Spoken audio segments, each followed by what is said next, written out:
What is going on, YouTube? Welcome back to another video, and in today's video we are going over the New Zealand moose. So there's some controversy on this one. We introduced mooses to New Zealand, and then they were game animals, so we killed them all. But there's like a lot of controversy as to whether or not we actually killed them all. Because as I think this article, or one of the articles we're going to go over today, will show, there were actually possibly one filmed and shot. Not shot, but like shot with a camera. So yeah, I don't know, I thought it'd be kind of cool, so we're going to go ahead and jump into this. The Mooses of New Zealand. Okay. So, like I always like to say, everybody, this is not my article. I did not write it. I'm using it to push long information. This one here is from herrickcreek.co.nz. Please go over there and show them some love. This one is a short history of moose in New Zealand. And then we're going to roll into another one, which is like basically as somebody who has spotted a moose in New Zealand recently. The fun part about that is they all should technically not be there. They should have been hunted out a long time ago. But there is a chance that some of them may have actually survived, and there's a small breeding population in New Zealand. So yeah, I thought it was going to be kind of cool, so I figured we'd go check it out. Pictures of actual moose that were shot in New Zealand. So that's kind of interesting, but they were there. It just kind of goes to show you guys. All right. The first moose introduced into New Zealand arrived in 1900 and were released in the Hokitika Valley area. Only a few of the moose actually arrived due to a bad sea journey, and they never bred a population. The final moose cow was shot around 1908 after becoming a pest in local gardens. In 1910, the second or more famous attempt was made to release moose into New Zealand. The New Zealand Premier contacted the Canadian government, who commissioned the Hudson Bay Company to collect 10 moose calves for shipment to New Zealand. The idea behind the request was to create a world-class game reserve in New Zealand. This went along the importance of other big games such as red deer. And I think the red deer was actually like what ended up overall being kind of the end of them. I think they might have done better in New Zealand, but the red deer actually just kind of came in and basically just outcompeted them, which is kind of a strange thing to say, but you know, it kind of is what it is. They both shouldn't have been there in the first place, so you know. The HBC caught the moose from the area around Beaver Hills in Saskatchewan. The moose were carried by train to Vancouver and then shipped to Wellington. Once in Wellington, they quarantined before taking the famous steamship Henimoa down south into Dusky Sound for release at Super Cove. The 10 moose were released in the darkness at Super Cave. The crew apparently had a hard time getting some of the calves to leave their crates, and one broke its leg in the process, but it managed to survive. In 1920, Eddie Herrick was commissioned by the government to survey the moose population in Fiordland to see if a suitable population existed. At first, it was thought that the moose was thriving, and 2 were shot before Eddie made a change and found that the population was actually much smaller than previously thought. And, I mean, that kind of happens. He basically miscounted, and so they opened season on the moose, but they really shouldn't have. Like, they did that way too early. So, yeah, kind of is what it is on that one. 3 moose were officially shot, but it's possible that more over the years were shot either by accident or illegally. The moose were a common sight around Dusky for about 20 years, but the last official moose photographed in 1952. Since then, no official sightings have been recorded, despite growing evidence, including DNA evidence in the early 2000s. The story is much larger and detailed than this. If you want to learn more, be sure to check out Ken Tustin's amazing work, A Nearly Complete History of the Moose in New Zealand. So yeah, that was a quick little rundown of like their history, but so I'm going to jump over to this next article, and in this next article, that's where we actually find out that there may potentially be some living, because some people actually have seen them. Okay, guys, once again, this article isn't mine. This one is at stuff.co.nz. Please go over there and show those guys some love, and if you don't feel like doing that, just stick around for the rest of this article. I spied a moose in Fiordland National Park. The debate will begin again after claims from a former moose hunting guide in Canada that he spotted one of the animals in South Island's Fiordlands National Park.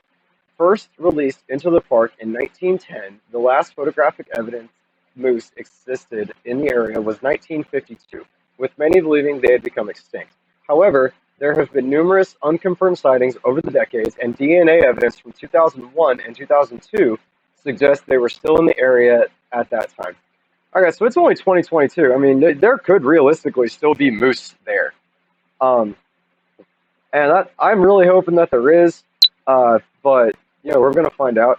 And like at least this guy in this article, this picture here is actually an actual photo of a moose in New Zealand. The one that the guy took is a lot grainier, but we can still make out some things. Ta'anu Man Ben Young, or Ta'anu Man Ben Young, had no proof he saw a moose on Saturday, but in his mind he had no doubts. Recently employed by Southern Lakes Helicopters, the 24-year-old passenger on a flight in the Doubtful Sound area when shocked by what he saw. That's what he looks like.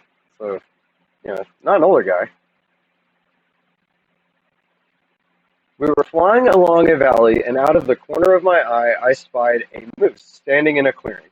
The sighting was only for a couple of seconds, but he had a decent look, he said. The animal had a big, long face and flicked its head and exposed its ears. I was like, F, that's a moose. It was a cow moose, he said. Pilot Matt Decker initially dismissed his claim, but realizing how serious Young was, Decker spun around for a second look, but it was gone. And that is kind of important because you can't have a population with just males. So with there being females, like an actual sighting of a female, that actually means a lot for the species, believe it or not. Everyone in the Ta'anu area, Young said, he had heard the talk of moose being in the Fiordland National Park over the years, but he had not been a believer. I thought it would be unlikely for there to be a moose left in Fiordland in this day and age. Now he was a believer, given he had seen plenty of the animals while working as a moose hunting guide for Golden Bear Outfitting India in 2015 and 16. I definitely know what a moose looks like. People had been skeptical and it had naturally played on his mind, but he believed what he saw. He said, it's been a replay for the last few days in my head. And this is the actual picture of the moose. I mean, to me, that's a moose. Like this would be the head over here, and here's the back end of it and the legs. That's definitely not a deer. Like red deer don't look like that. So, I mean, I personally think that that's a moose. A still from a 1995 time-lapse camera, the animal has a curved back, typical of a young moose, but not a deer. Yeah, so that's not even the one he saw. Like, that was in 1995. So, I mean, if it was 1995 to 2000, it's not that long a time. We lived that long. Mooses definitely lived that long, especially in an area where they don't have a lot of natural predators. So, I mean, there could be a small population out there. When landing from the flight, he went and saw Ken Tustin, who had been chasing moose in Fiordland National Park since the early 1970s, and has written 2 books and numerous articles on the subject. After hearing Young's story, a chuffed Tristan said he also believed Young had seen a moose. He worked in British Columbia as a hunting guide. The man is bristling with integrity. It was good spotting by someone who knew. The following day, the 2 men flew into the spot where Young made the sighting on the northern side of Doubtful Sound, but they found no evidence of a moose being there. Tristan believed it would have been passing through the area. Any moose sighting nowadays were extremely improbable, given the fact he believed there would be so few of the animals in such a massive and gnarly national park. Moose were released in the Fiordlands National Park in 1910 and were becoming established before red deer swept through the area and changed the food habitat. Moose couldn't compete, but they hung on in small numbers in a habitat not suited to them. Moose were thought to have become extinct in Fiordlands in the 1930s, but several were shot in the early 1950s, and in later years they were again thought to have become extinct. So they thought they were gone in 1930. 2 of them got shot in 1950, and people still think that there could be gone today in this day and age. I mean, that to me doesn't give me high hopes that they are actually extinct, because I mean that it's like they themselves don't even count very well. You know what I mean? So it's like there's no reason why they can't be there. Austin, a biologist, has spent many years in the Fiordland National Park looking for moose over the decades. Though he had never seen one, he said he had evidence they were there through their characteristic browsing sign, which were quite different to red deer. He did a survey in 1972 which revealed moose still existed through browsing sign and a cast antler, he said. So he found an antler in 1972. That's another 30 years after they shot the two, or sorry, another 20 years probably, after they shot the two, after they had already thought they were extinct. Yeah. There had been several reported sightings of moose in the park in 2000, but none were confirmed. However, Tristan said 2 DNA records of moose from hair caught on branches were confirmed in 2001 and 2002. So that's the most recent evidence I think we have.